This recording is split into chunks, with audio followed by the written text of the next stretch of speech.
Daily with பைபிளில் இன்னைக்கு myself Richard George Muller. இன்னைக்கு நம்ம படிக்க போகிற அதிகாரங்கள் புக் ஆஃப் எக்ஸோடஸில் 24 to 27 வரைக்கும் வாசிக்கலாம். இது கொஞ்சம் சுவாரஸ்யமானது. ஆசரிப்பு கூடாரத்தை பற்றி, அதில் என்னென்ன செய்யணும், ஆண்டவரை எப்படியெல்லாம் தொழுது கொள்ளணும் அப்படின்ற அநேக காரியங்களை இதுக்கப்புறம் நம்ம தொடர்ச்சியாக பார்க்கலாம். இன்றைக்கி நம்ம பார்க்க போகிற புக் ஆஃப் எக்ஸோடஸில் சாப்டர் 24ல் மோசே மலை உச்சிக்கு அழைக்கப்படுதல், மக்கள் எல்லோரும் உறுதியாக சொல்கிறாங்க நாங்கள் கர்த்தருடைய வார்த்தைக்கு கீழ்ப்படிவோம் அப்படின்னு வாக்குறுதி கொடுக்குற காரியத்தையும், தேவனுடைய மகிமை அங்கே வெளிப்படுகிற விஷயத்தையும், மக்களுடைய பொறுப்பு முழுவதையும் ஆரோனிடத்துலையும் ஊரிடத்துலையும் மோசே ஒப்புவித்துட்டு மலை உச்சிக்கு ஏறி போகிற காட்சியை நீங்கள் இந்த 27வது அதிகாரத்தில் வாசிக்கலாம்.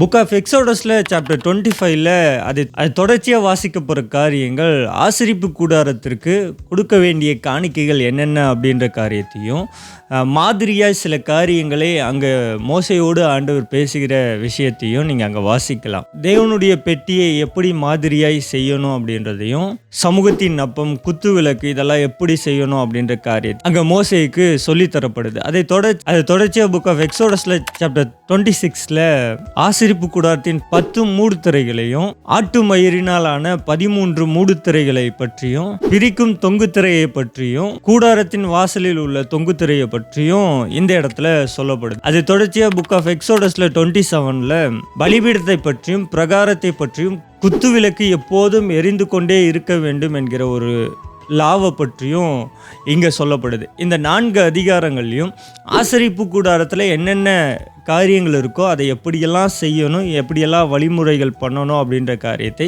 நம்ம அங்கே வாசிக்கலாம். அதை நீங்கள் பொறுமையாக வாசித்து பாருங்கள். அநேக காரியங்கள் அதில் உள்ளடக்கமாக இருக்கும்.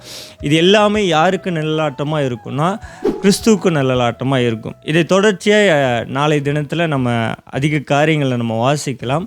இந்த வீடியோ உங்களுக்கு சுவாரஸ்யமாக இருந்துச்சுன்னா கீழே கமெண்ட் பண்ணுங்கள். அடுத்த வீடியோவில் சந்திக்கலாம். பாய்.